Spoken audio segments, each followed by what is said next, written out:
Hey everyone, this is Lena from Just a Little Bit Country. We are going to start the book Spellbound of the Lost and Found by Moira Fowley Doyle. The back of it says, "Be careful what you wish for. Not all lost things should be found."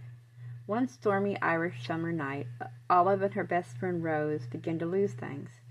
It starts with hair clips and jewelry, but soon it's clear that Rose has lost something much bigger. But she won't talk about it, and Olive starts to feel her slipping away. Then seductive diary pages begin to appear all over town, and Olive meets three mysterious strangers, Ivy, Hazel, and their twin brother Rowan, secretly squatting in an abandoned housing estate.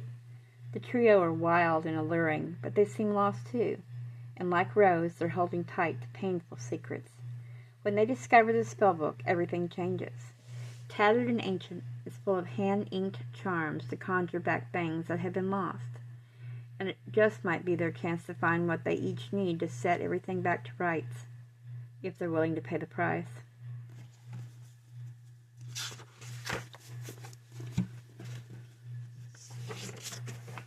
Chapter 1. Well, the prologue anyway. That night, everybody lost something. Not everybody noticed. It was a Saturday night on the cusp of summer, and the air smelled like hot wood and burning rubber, like alcohol and spit, like sweat and tears. It was warm because of the bonfire in the middle of the field, and because of the stolen beers, the wine coolers bought with older siblings' IDs, the vodka felched from step-parents' liquor cabinets. There was a hint of a strange sound that some thought might have been a trapped dog howling, but most decided was just their imagination. Some kept drinking, thinking this was just another night spent in the field at the edge of town, close to that invisible line where suburbs become countryside. Some noticed without really understanding what they'd lost. Some kissed each other with cake on their tongues, rainbow icing dissolving between mouths to make new colors. Some took their school books and threw them on the bonfire, not caring that there were still 2 more weeks of school before the end-of-year exams. Some turned around and went back home. Some forgot things they'd always known. Others stumbled just for a moment, not knowing that they'd lost more than their step. Some hung back, nervous, torn between edging closer to the fire and calling their parents to come get them. Some slipped some pills into their tongues and swallowed them with a soft drink, the bubbles tickling their throats as it all went down. Some choked on cigarette smoke even though they'd been smoking for years. Some gripped others' zippers in shivering fingers, lowered jeans and hitched-up skirts. Others watched from the shadows.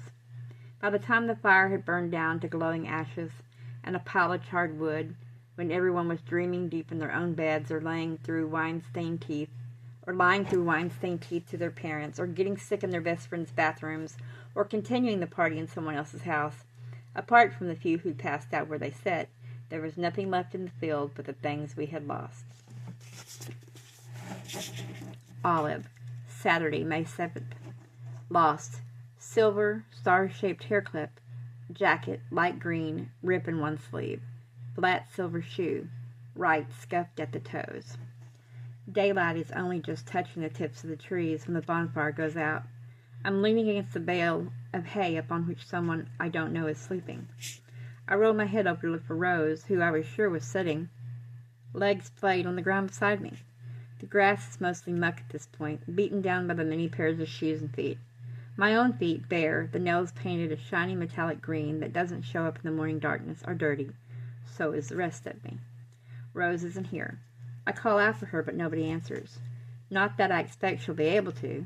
Sometime in the night she lost her voice from shouting over the music, from singing along to really bad songs, and from all the crying. Getting ready to go out last night, Rose told me. Our plan for the evening is to get excessively drunk and then cry. She swiped her lashes with another layer of mascara, which seemed fairly unwise, given the after-mentioned plan. "Can we make the crying optional?" I said. "My eyeliner's really good right now. It'd take me 20 minutes, 6 cotton swabs, and 5 tissues to get it even." "Absolutely not." I sneaked a look at my best friend's reflection. She blinked to dry her mascara. It gave her a deceptively innocent air. "I don't know why you want to go to this thing in the first place," I said. This thing was the town's bonfire party. It's held in May every year. Until midnight, it's filled with sugar-hyper children stuffed dangerously full of badly barbecued burgers, threatening to throw up on the bouncy castle. Their parents bopped self-consciously to decades-old pop music blaring from rented speakers while the teenagers, our classmates, sneak off to nearby fields to drink. "I told you why I want to go," Rose said. "I plan to get excessively drunk. And then cry," I reminded her, "and then cry." "Well, you know what they say," I said to the back of her head. "Be careful what you wish for." We slept in the field, which seemed like a good idea at the time. There's a growing chill despite the slowly rising sun, and I don't know if it means that a storm's coming or just that I've been in the same position for far too long. I'm beginning to lose all feeling in my right shoulder, the one propped on the prickly pile of hay. When I look down, on one bare and dirty arm, I see the words, "If you don't get lost, you'll never be found." They're blurry because my eyes are blurry. It takes 5 blinks for me to make them out. They run from shoulder to wrist and seem to be written in my own wobbly handwriting, although I don't remember writing them. When I lick a finger and rub it at the end, it doesn't smudge. For about as long as we've been friends, Rose and I have written what we refer to our mottos on each other's arms. When we were younger, there were things like "You're beautiful" or "Carpe diem." These days, they're in jokes or particularly poignant quotes. We both got detention for a week last year because I were matching block capitals reading "Do no harm but take no shit." I must have written this one during the party, although when or why I have no idea. My head feels fuzzy. With a wince and a sigh, I drag myself out of the last dregs of drunkenness and shakily stand up. I take stock. I am missing a shoe. The other is half buried in the muck beside me, and my jacket. My dress is covered in grass stains and smells distinctly of vodka.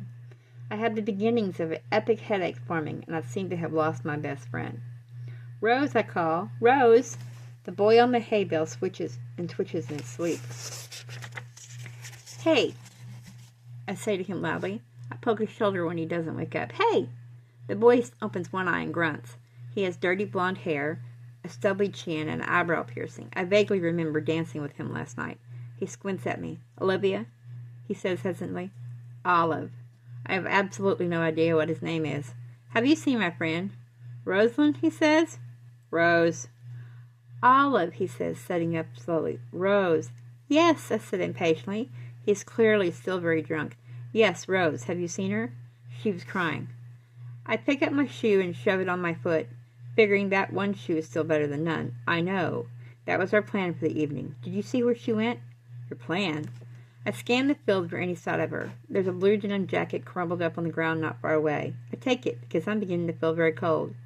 Pale blue light spills over the trees and into the field. My phone is dead, so I don't know what time it is, but it's probably close to 6. I start to make my way toward the road. The boy on the hay bale calls out to me, Can I have another kiss before you go?" I look back at him and make a face. "Another kiss?" "Not a chance." "See you around?" I shake my head and walk away quickly. Most of my memories of last night seem to have disappeared with Rose. I make my way around the field, scanning the faces of the sleepers, trying to keep my eyes averted from the ones who clearly aren't sleeping. It doesn't take long. She isn't here. I glance behind me and see that the boy on the hay bale appears to have disappeared, probably slumped on the grass. I am the only person standing. I turn around in a circle, taking in the stone wall and the tangle of bushes surrounding the field, the fence near the empty road on the other side, the small line of trees separating this field from the next one. There's someone there, almost hidden between 2 spindly pines, staring at me. It's a boy. He's wearing a flat cap and an old holey sweater that might be green or black. It's hard to tell in the shadows.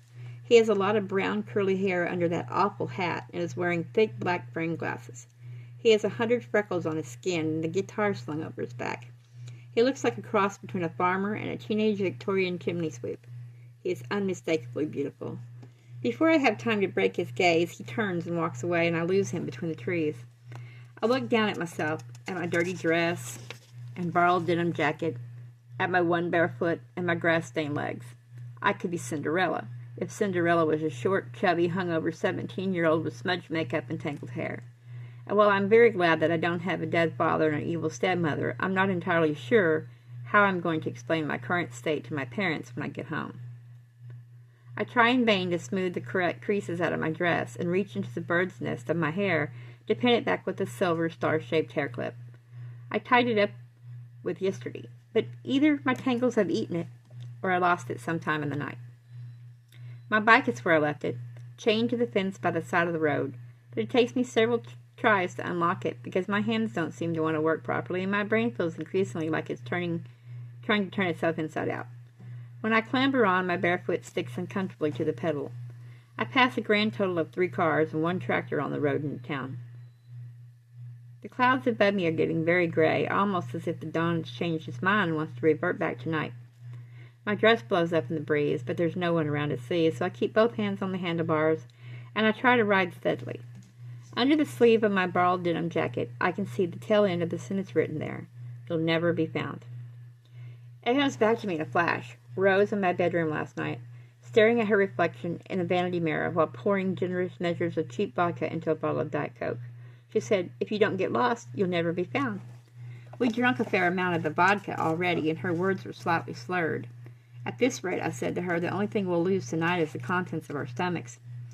My prediction was accurate. Another flash of memory has me bent over a hellbell, throwing up some unholy mixture of slightly Diet Coke-flavored vodka and the barbecued hot dogs that we all ate on sticks, posing for pictures, holding the meat like rude children.